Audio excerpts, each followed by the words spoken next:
السلام عليكم ورحمة الله وبركاته. داوديال كسر وهذا برنامج كبندق عيارها وضعنا وكلات كلا صعتان تلفزيون كقرن كالصوماليا. برنامج كواحد نكوي قدونا هوريال كبريمير ليج الصوماليا لبدا كوحود اسكسو هرية بلاي اوف كعيارية مساتشر أيه وذا عيارين هوريال كبريمير ليج الصوماليا. لبدا كوحود هدي اسكو دبعنا نقدين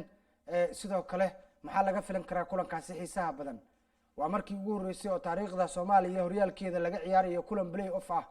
برنامج كيت كبقون دونتان. sidoo kale wararkii ugu dambeeyay suuqa kala iibsiga ayaan maanta in badan ka eegi doonaa ayada ciyaartoyda kooxaha ay doonayaan in ciyaartoy ay qaataan xil ciyaareedka soo socda kooxuhu ay isdhisayaan yaa laga doonayaa suuqa kala iibsiga ciyaartoyda qaaradda Yurub barnaamijka ayaad kaga bogan doontaan ku soo dhawaada mar kale iyo bandhiga ciyaaraha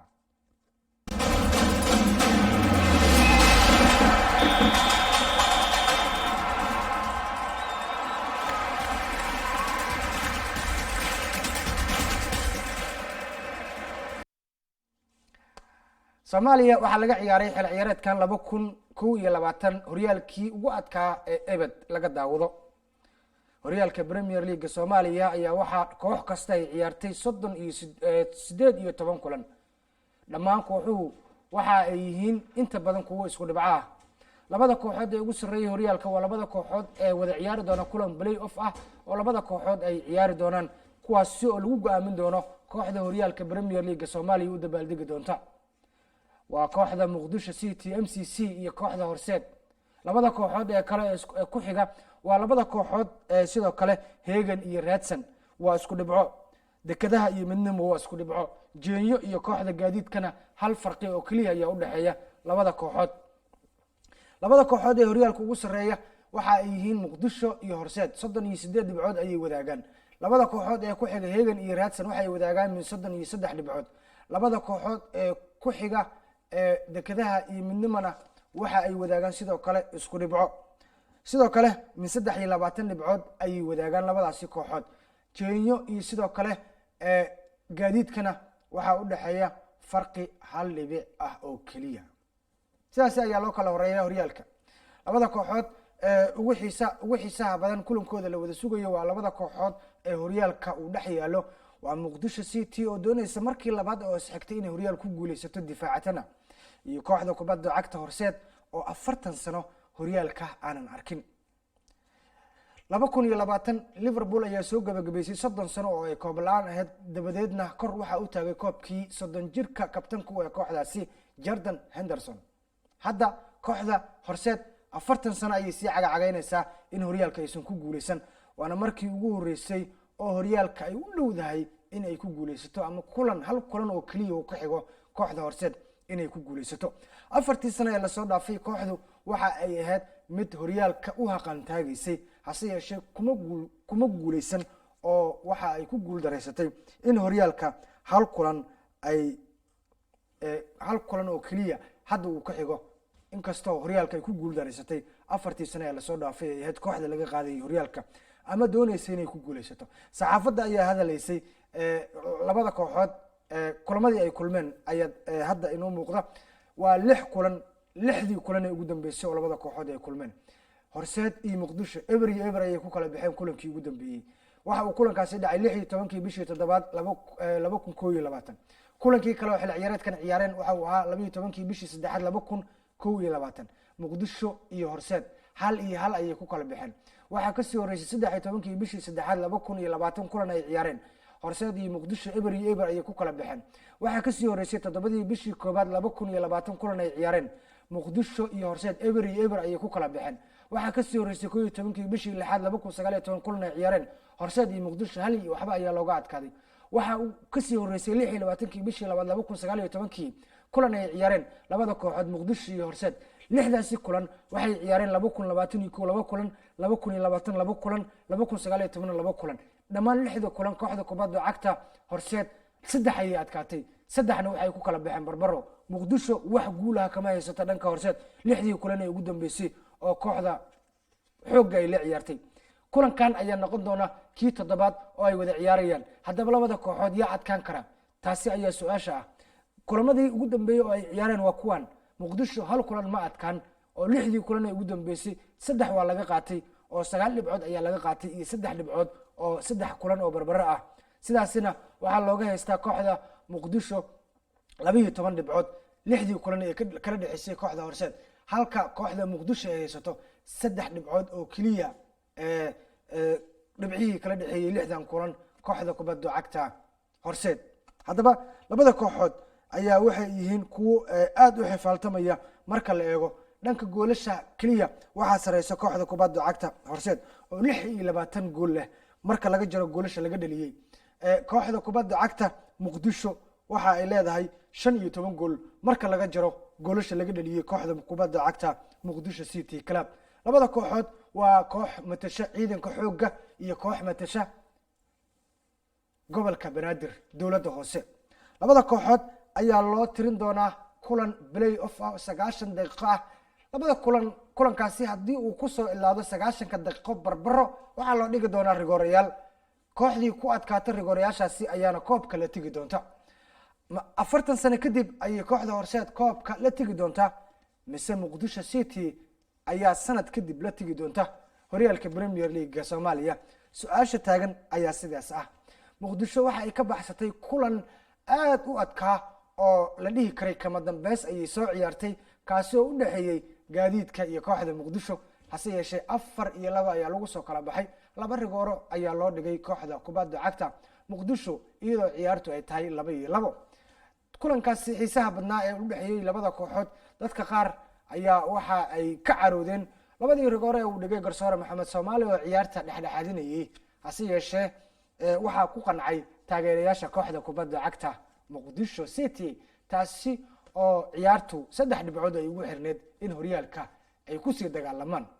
hase yeeshee taageerayaal fara badan oo Horseed taageerayay iyo kuwo kale oo gaadiidka taageerayay ayaa ciyaartaasi aad uga carooday maadaama laba kulankaasi uu ku soo ilaaday 2-2. hase yeeshee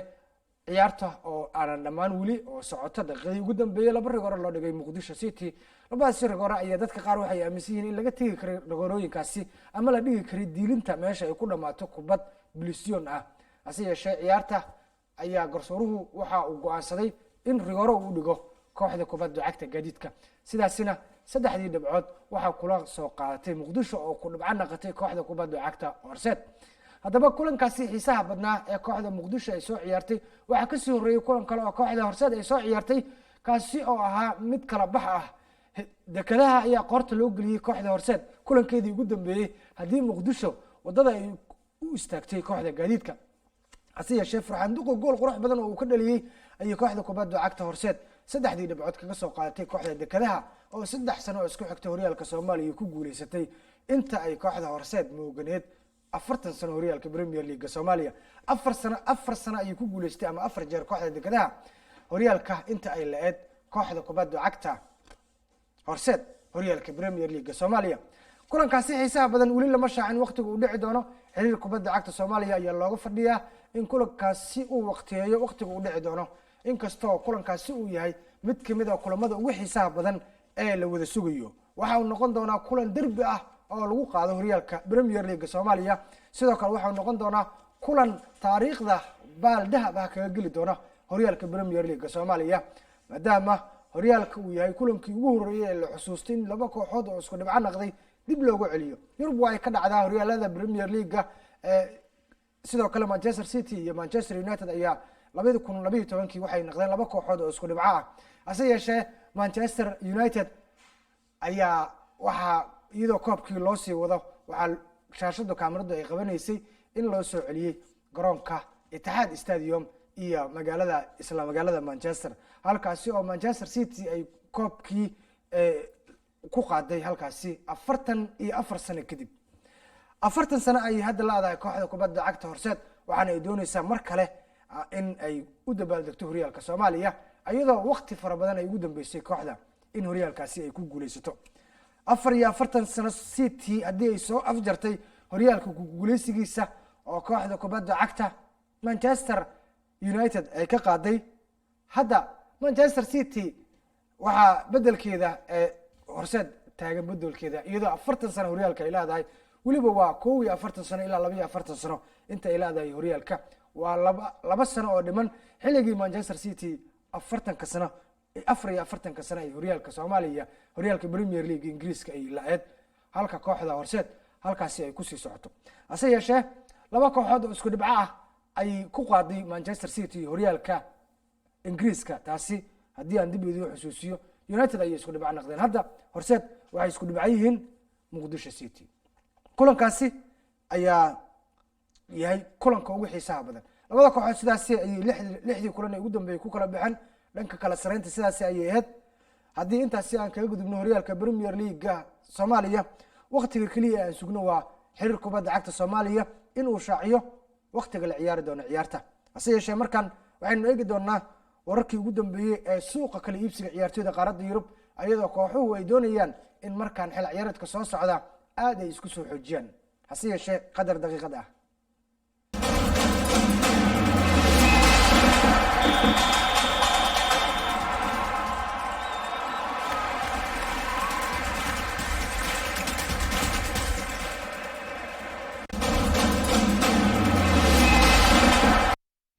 waatahay suuqa kala iibsiga iyo wararka xanta ee horyaalada kala duwan ee qaaradda Yurub markan haddii aynu eegno horyaalka Ingiriiska ayaa kooxuhu waxa ay qaadanayaan ciyaartoyda ugu badan iyadoo sidoo kale lacagta ugu badan ay bixinayaan labadaasi kooxood hase yeeshee Manchester haddii aan ku eegno kulankeeda ugu horeeya waxay ciyaartay toddobaadkan bilowgiisii iyadoo sidoo kale 2-1 ay ugu adkaatay kooxda uu leeyahay Wayne Rooney haddaba waxa ay doonayaan Manchester United Rafael Varane oo kooxda kubadda cagta Real Madrid uu ciyaarayay 10 sano ee la soo dhaafay xidigaasi ayaa 42 milyan ku doonaysa Manchester United kaasi oo kamid ahaa xidigihii ugu fiicnaa ee soo maray kooxdaasi Rafael Varane ayaa waxa uu kamid yahay xidigaha xulka qaranka dalka Faransiiska koobkii adduunka ee 2018 Russia ka soo qaatay koobka Champions League 4 jeer ayuu ku guuleystay iyadoo sidoo kale koob kasta Real Madrid ay ciyaartay xidigan uu ku guuleystay waxa uu ahaa difaaci dhexe ee kooxda Real Madrid iyadoo da'diisu aad u yar tahay Zinedine Zidane ayaa ka soo caashaqay horyaalka dalkaasi Faransiiska 10 milyan ayuu kaga soo biiray kooxda Real Madrid iyadoo uu ka soo tagay horyaalka Faransiiska iyo kooxda Lyon waxaana uu ahaa dooqa Zinedine Zidane hadda waxa uu ka tagayaa kooxda iyadoo Zidane uu yahay macalinka ugu sareeya kooxda taasi ayaana la yaab ah in xidigaasi xulka qaranka Faransiiska uu kooxdaasi ka soo tago iyadoo saaxiibkii Sergio Ramos uu ka soo muuqday kooxda PSG waxaana Real Madrid ay weyn doontaa laba difaac oo dhexe oo waqti badan kooxda Real Madrid ku soo qaatay wargeyska Marca ayaa waxa uu qorayaa 40 milyan ay ku doonaysaa Manchester United xidigan inay kula soo wareegto hase yeeshee United ayaa waxa ay doonaysaa qiimo ka yar lacagta 50 milyan oo Real Madrid ay sheegatay taasi ayaa waxa ay u aragtaa in plan Real Madrid iyo Varane uu ka dhaxeeyo ay tahay lacagta xidigaasi lagu qaadanayo waxaana shaki ay ka muujinaysaa Manchester United in xidigaasi uu kala shaqeynayo Real Madrid in lacag badan ay qaadato Manchester United iyo xidigan Varane heshiiskiisa ayaa waxa uu yahay mid soo laablaabtay iyadoo Manchester United ay doonayso xidigaasi inay soo afjarto hase yeeshee ma doonayso Manchester inay bixiso lacag 50 milyan gaaraysa xidigaasi ayaa waxa kooxda Real Madrid ay doonaysaa in lacag cash ah ay ku qaadato iyadoo sidoo kale Sergio Ramos ay ku fasaxday si xor ah hase yeeshee Rafael Varane ayaa waxa uu ka soo horjeedaa in heshiiska kooxda Real Madrid ay ku doonayso in ay u kordhiso waqtiga uu sii joogi doono kooxda kubadda cagta Real Madrid in uu noqdo mid uu ku qanacsan yahay hase yeeshee xidigan ayaa waxa macallin Ole Gunnar Solskjaer uu ka go'an inuu keeno garoonka Old Trafford kaasi oo bedel wanaagsan u noqon kara Lindelof oo sidoo kale qaladaad badan galay xil ciyaareedii la soo dhaafay waxaana ay noqon doonaan Harry Maguire iyo Rafael Varane difaaca dhexe ee Manchester United iyadoo sidoo kale laba maalin ka hor Manchester United shaaca ay ka qaaday inay qaadatay Jadon Sancho kubad sameeyay kooxda Borussia Dortmund kaasi oo da'diisu ay tahay 21 sano Varane haddii intaasi aan kaga gudubno sidoo kale wararka suuqa kala iibsiga waxaa kamid ah kooxda United kooxda kubadda cagta Manchester City ayaa sidoo kale waxay doonaysaa inay soo afjarto Harry Kane oo 27 sano da'diisu ay tahay Guardiola ayaa macalinkaasi u gacan haatinaya waxaana uu doonayaa inuu keeno garoonka Etihad Stadium oo ay ku ciyaarto kooxda Manchester City Harry Kane ayaa da'diisu ay tahay 27 sano, waa kabtanka xulka qaranka Ingiriiska. sidoo kale Guardiola waxa uu doonaya inuu keeno isla garoonkaasi Etihad Stadium Jack Grealish, xidigii ugu taageeraha badnaa kooxda xulka qaranka Ingiriiska ee matalayay koobkii qaramada qaaradda Yurub. Harry Kane iyo Jack Grealish oo da'doodu ay tahay 27 sano iyo 25 sano ayaa waxa Guardiola uu doonaya inay ka mid noqdaan qarshihiisa soo socda sida uu qorayo wargeyska The Sun. sidoo kale Borussia Dortmund waxa ay u gacan haatinaysaa xidigii bedeli lahaa Jadon Sancho, kaasi oo ah mid u qalma inuu bedelo. aniga lafteeda xidigaasi ayaa u dooqi lahaa kooxda Manchester United inay soo qaadatay inta aysan soo qaadan Sancho. waa xidiga xulka qaranka dalkaasi Netherlands Malen, kaasi oo kamid ah xidigii uu matalayay xulka qaranka dalkaasi Netherlands koobkii qaramada qaaradda Yurub ee lagu soo gabagabeeyay garoonka Wembley. Talyaanigana uu la tagay koobkii. Malen ayaa waxa uu ciyaaraa PSV Eindhoven oo ka dhisan isla horyaalka dalkiisa hooyo ee Netherlands. xidigaasi ayaa waxa uu kamid yahay xidigaha ugu fiican ee ka ciyaara horyaalkaasi. waa xidig da'yar oo soo baxaya, waa weeraryahan halis ah. waxa ay lamaano weerarka ku ahayeen kulankii Netherlands ee koobkii qaramada qaaradda Yurub. xidiga Depay oo hadda uu la wareegtay Barcelona, da'diisu waa Daniel Malen, 22 sano. waa xidig weerarkiisu halis uu yahay. hase yeeshee kooxda Borussia Dortmund ayaa waxay doonaysaa in bedel ay ugu dhigto Jadon Sancho oo isaga tagay garoonka Signal Iduna Park oo ay ku ciyaarto kooxda Borussia Dortmund. Sancho oo da'diisu ay ahayd 21 sano, hadda Malen da'diisu waa 22 sano. waana xidig bedel wanaagsan oo noqon kara xidigaasi isaga dhaqaaqay garoonka Signal Iduna Park oo ay ku ciyaarto kooxda kubadda cagta Borussia Dortmund. Malen waa weeraryahan halistiisa leh, waa weeraryahan aad orodkiisu xawaarihiisu aad u sareeyo, kubadda skillskiisa iyo sidoo kale dhamaystirkiisuna uu yahay mid cajiib ah. waa ciyaaryahan aan laga nasan 90 daqiiqo ee ka soo duula labada garab iyo weerarkaba. kooxda Liverpool ayaa xidigaasi bartilmaameed uu ahaa, hase yeeshee Borussia Dortmund ayaa u ballan qaaday in uu si joogto ah ugu ciyaari doono garoonka Signal Iduna Park, loona xiri doono lambarkii uu baneeyay Jadon Sancho ee lambarkaasi 7. iyadoo sidoo kale kooxda Liverpool xidigaasi ay doonayso in ay soo caga dhigto garoonka kooxdaasi Anfield. hase yeeshee Georgino Wijnaldum oo halkaasi isaga dhaqaaqay ay doonaysaa in xidigaasi Holland u dhashay Netherlands in mar kale ay ku celiso booskaasi xidigaasi weerarka ka qayb qaadan jiray, balse ahaa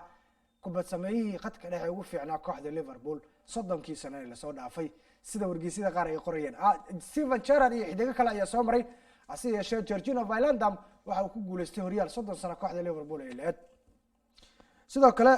warar kale ciyaaraha haddii aan eegno suuqa, kooxda West Ham waxay u gacan haatinaysaa Alex Oxlade-Chamberlain oo u ciyaara kooxda Liverpool. Arsenal ayuu soo maray xidigaasi, horyaalka Ingiriiska iyo UEFA Champions League ayuu ka soo helay garoonka Anfield oo uu ku ciyaaray uguma darin halkaasi inuu aado. hase yeeshee xidigaasi weli dhaawaciisa ayaa waxa uu haystaa dhaawac aad u fara badan, iyadoo xidigaasi uu kamid yahay xidigaha kooxda kubadda cagta Liverpool dhaawac uga maqnaa kulmadii ugu dambeeyay.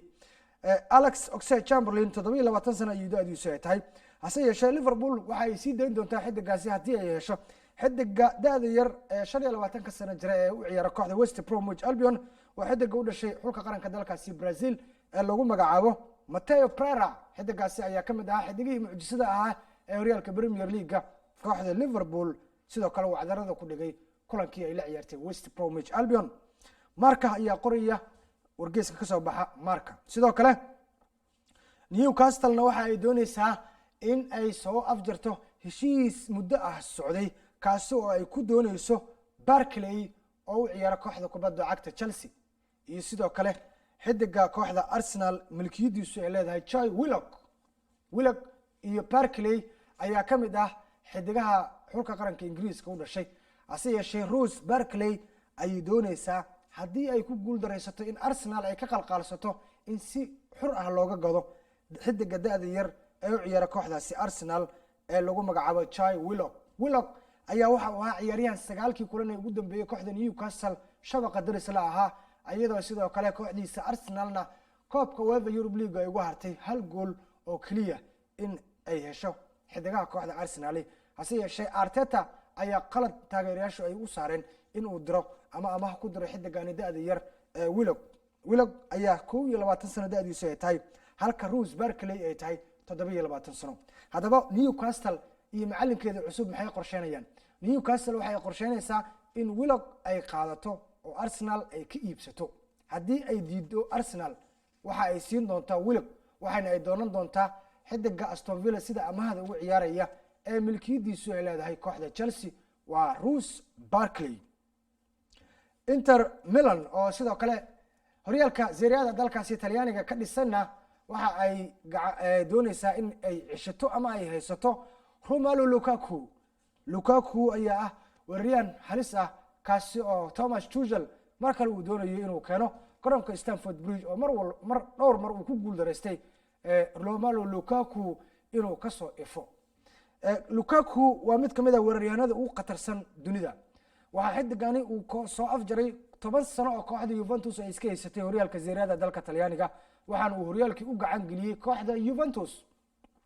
hadda waxa uu doonayaa Lukaku in uu ku soo muuqdo horyaalka Premier League hase yeeshee waxa uu ku qanacsan yahay Serie A Talyaaniga iyo Inter.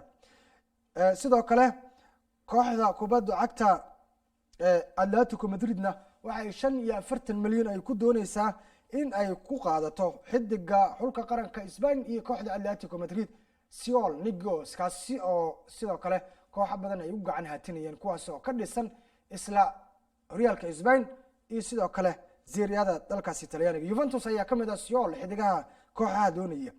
sidoo kale kooxda Juventus ayaa sidoo kale waxa ay doonaysaa Sassuolo xidigeeda qadka dhexe uga ciyaara lagu magacaabo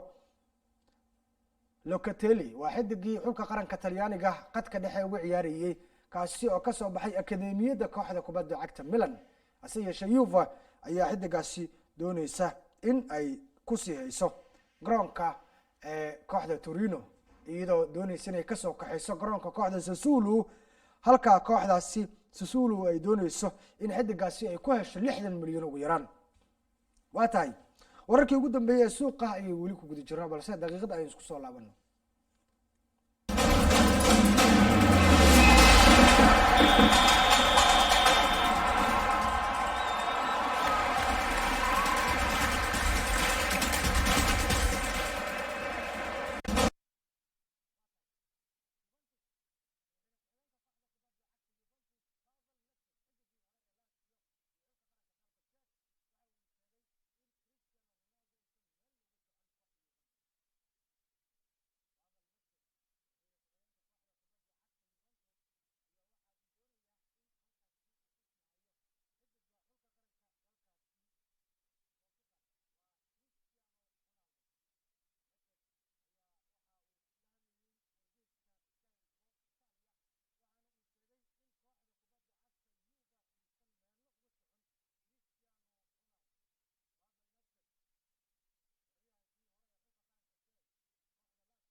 ayaa waxa uu leeyahay waxa inoo socda wada hadal, waxa aan doonayaa in aan dhammaystiro ayuu yidhi heshiiska Chiellini, Cristiano Ronaldo iyo Paul Dybala. waxa aan la kulmaya ayuu yidhi sidoo kale wakiilada xidigahaasi. haddaba sidoo kale agaasimaha kooxdaasi Juventus ayaa sidoo kale waxa uu la hadlay Sky Sport Italia, waxaana uu sheegay in xaaladda ay aad u wanaagsan tahay, madaxweyne ku-xigeenkana uu ka shaqaynayo in maanta oo ah maalinta Isniin in dib uu ugu soo laabanayo Cristiano Ronaldo kooxda Juventus ee tababarka. waxaana sidoo kale uu sheegay in Giorgio Chiellini oo sidoo kale heshiiskiisu u dhacay 3 bishii la soo dhaafay in uu ku maqan yahay fasax kaasi oo soo qaaday koobka qaramada qaaradda Yurub. hase yeeshee waxaynu furi doonaa ayuu yidhi wada hadal kale oo aan xidigaasi heshiiskiisa ugu kordhi doono maadaama uu guulo waaweyn la soo gaaray xulka qaranka dalka Talyaaniga. Maxi Allegri macalinka kooxda Juventus ayaa sidoo kale waxa uu saxiixay 2 sano oo Juve dib ugu soo laabtay, waxaana uu doonayaa in halkaasi uu ka sii wado guulihiisa sida uu ku daray madaxweyne ku-xigeenka kooxda kubadda cagta Juventus Pavel Nedved. kooxda kubadda cagta Liverpoolna waxa ay 80 milyan u soo qaadatay magaalada Torino sida halkaasi ay ugu hesho Federico Chiesa, wiilka uu dhalay xidigii hore ee kooxda Parma iyo Fiorentina iyo xulka qaranka dalka Talyaaniga Enrico Chiesa, kaasi oo watay maaliyadii aabihii 14 lambarka ku buufsanaa, waxaana uu kula soo guuleystay ama uu soo gaaray guul uusan aabihii gaarin. Enrico Chiesa guulo uusan gaarin ayuu ku soo guuleystay Federico oo soo xusustay lambarkii aabihii uu wadi jiray, waxaana uu soo qaaday koobkii qaramada qaaradda Yurub ee lagu soo gabagabeeyay garoonka Wembley. 80 milyan oo Liverpool ay u soo qaadatay magaalada Torino ayaa waxaa mar kale ku gacan seeray madaxweyne ku-xigeenka kooxda kubadda cagta Juventus Pavel Nedved, kaasi oo sheegay in Federico Chiesa uusan ahayn baac. Liverpool, Real Madrid iyo kooxo kale ayaa ku dagaalamaya xidigan 23 jirka ay u dhashay dalka Talyaaniga in la keeno ama laga soo kaxeeyo horyaalka Serie A dalkaasi Talyaaniga. 86 milyan oo lacagta giniga Ingiriiska ah ayay dalab ugu dirtay kooxda kubadda cagta Liverpool xidiga xulka qaranka dalkaasi Talyaaniga iyo kooxda Juventus oo 23 sano da'diisu ay tahay, kaasi oo 2 sano amaah uga soo tagay October 2020 kooxda Fiorentina inta uusan si ugu biirin suxur ah kooxda kubadda cagta Juventus. xidigan ayaa kooxda Liverpool waxa ay doonaysaa in ay keento garoonka Anfield, hase yeeshee Enrico Chiesa ayaa waxaa ka hadlay dalabka kooxda Liverpool ka soo yeeray madaxweyne ku-xigeenka kooxda kubadda cagta Juventus Pavel Nedved, kaasi oo sheegay in uusan meel uga socon garoonka kooxda Juventus Federico Chiesa ande xidiga uu dhalay Enrico Chiesa. atay sidoo kale Arsenal iyo Tottenham iyo Evertonna waxay isku haystaan xidiga xulka qaranka dalkaasi Argentine ee u ciyaara kooxda Lazio waa Angel Correa. xidigaasi ayaa waxa uu yahay mid kooxda kubadda cagta Lazio ay doonayso inay iska fasaxdo, hase yeeshee Joaquin Correa oo Lazio u ciyaara ayaa waxaa looga gacan haatinaya kooxahaasi Arsenal, Tottenham iyo Everton. waxaana xidigaasi u dhashay dalka Argentine oo da'diisu ay tahay 26 sano la rajaynayaa in uu isaga dhaqaaqo kooxda Lazio hal ciyaareedkan maadaama uu tagay macalinkiisii Simone Inzaghi, kaasi oo ku biiray kooxda Inter oo ka dhisan isla horyaalka Serie A dalkaasi Talyaaniga.